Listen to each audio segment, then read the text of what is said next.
Alhamdulillah, hadirin hadirat, bapak-bapak, ibu-ibu, santriah dan bagi dirahmati Allah SWT.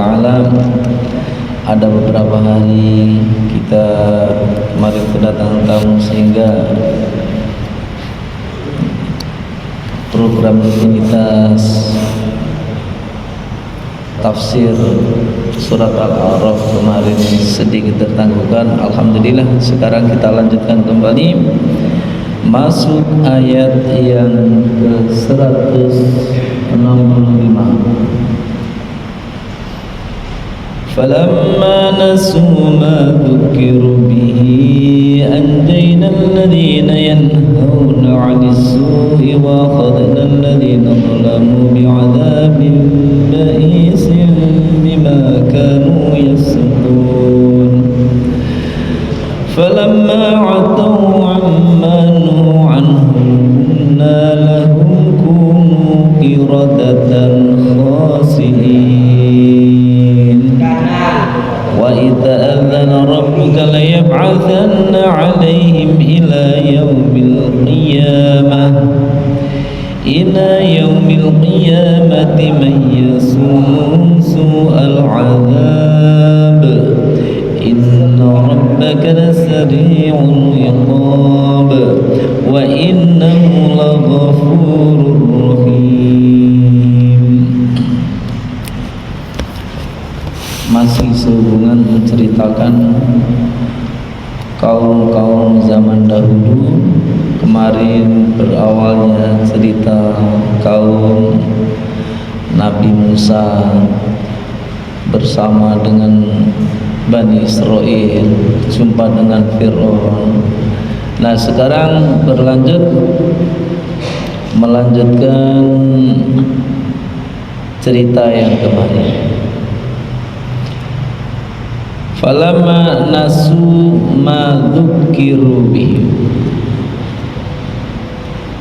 sewaktu mereka semua itu lupa, nasu aitaraku, lupa akan perkara yang telah dituturkan untuknya.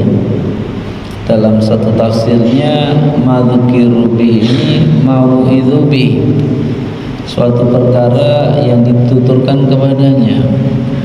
Falam yarji', tetap gak kembali. Anjainal ladzina yanhauna 'anis su', aku selamatkan orang-orang yang lupa tadi. Wa akhadna alladzina zalamu bi'adzabin ba'isin bima kanu yafsukun. Lalu aku timpakan kepada orang-orang zalim dengan apa? Bi'adzabin, dengan azab, ba'isin yang pedih, syadid, amat pedih. Kenapa?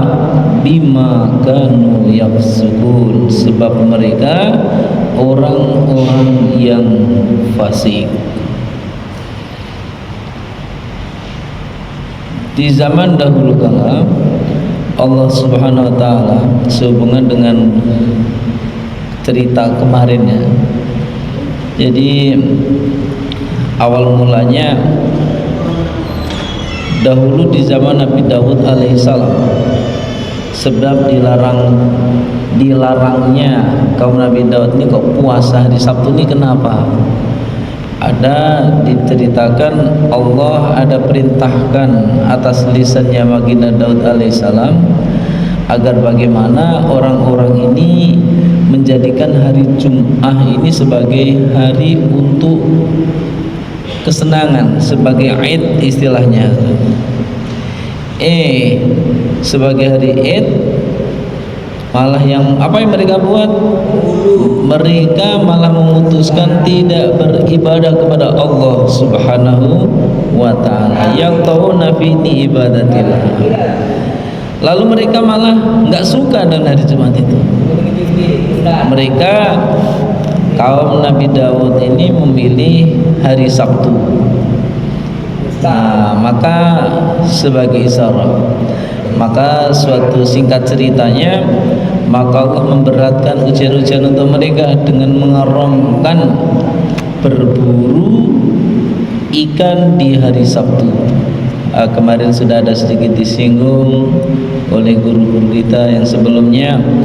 Memang sebagian ada yang meninggalkan berburu di hari Sabtu, ada yang menggunakan rekayasanya.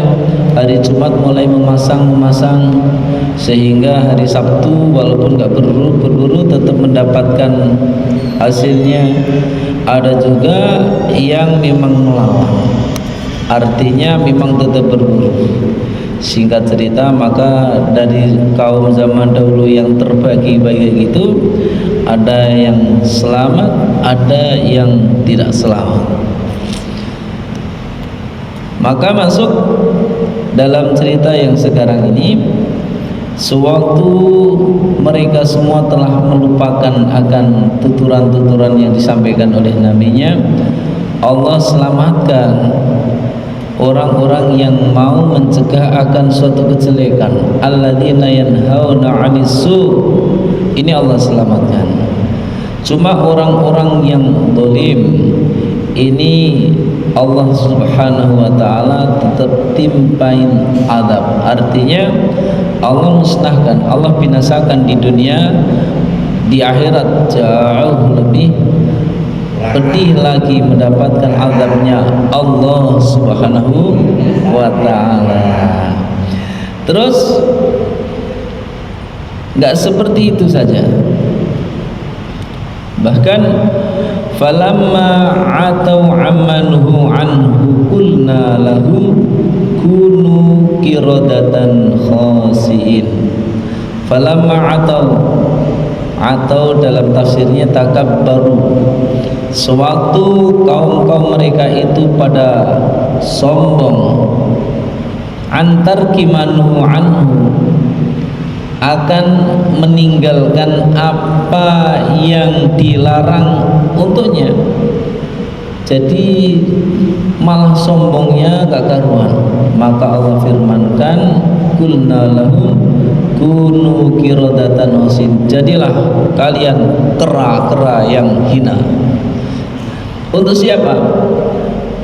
Untuk kaum yang tidak mau taat, kaum yang bermaksiat.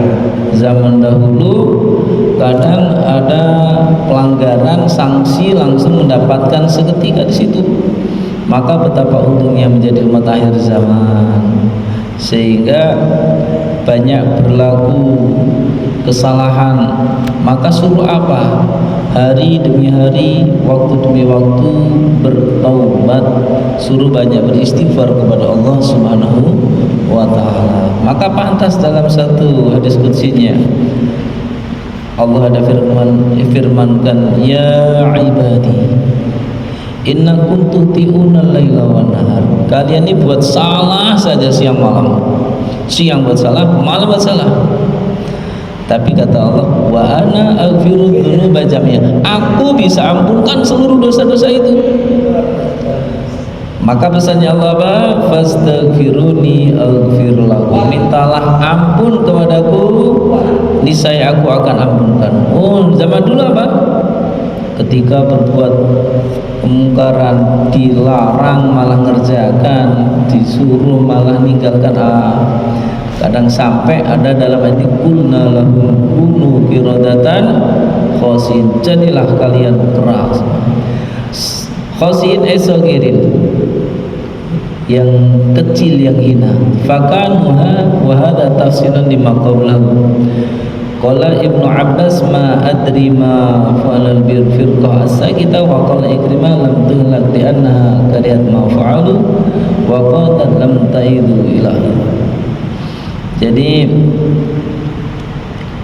sebenarnya dalam kisah ini ada di tafsir juga. Di tafsir itu diperinci, enggak semuanya menjadi kerani, enggak.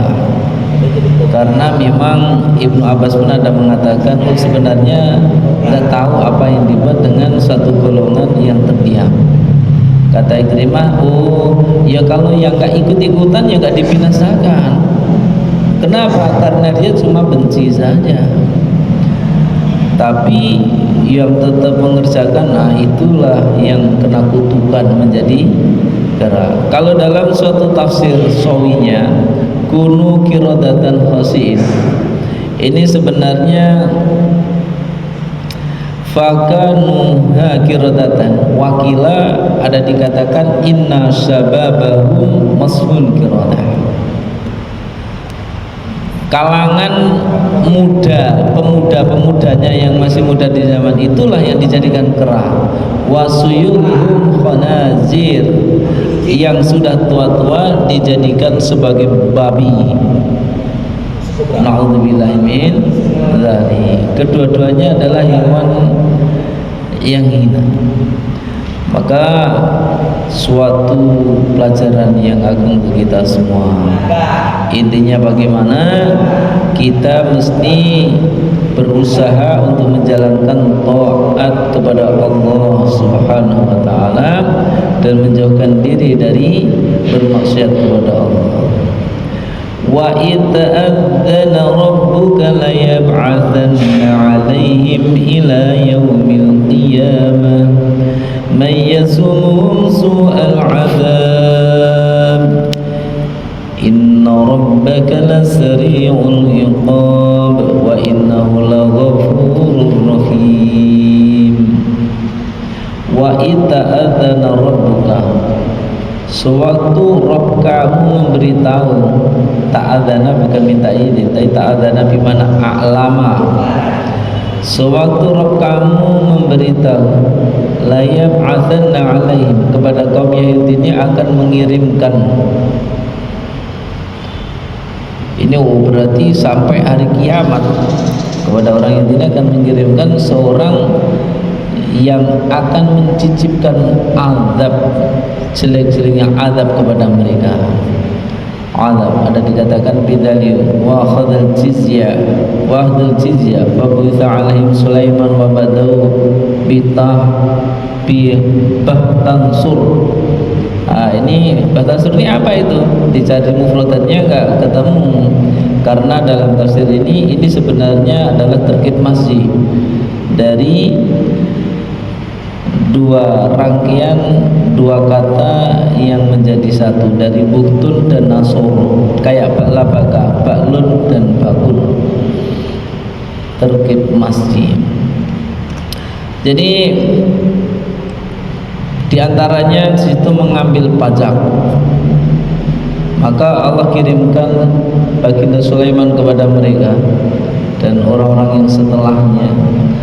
Maka yang tak taat ya memang kena dibinasakan, dipukul, maka dikenai denda, bahkan kadang-kadang dipenjara.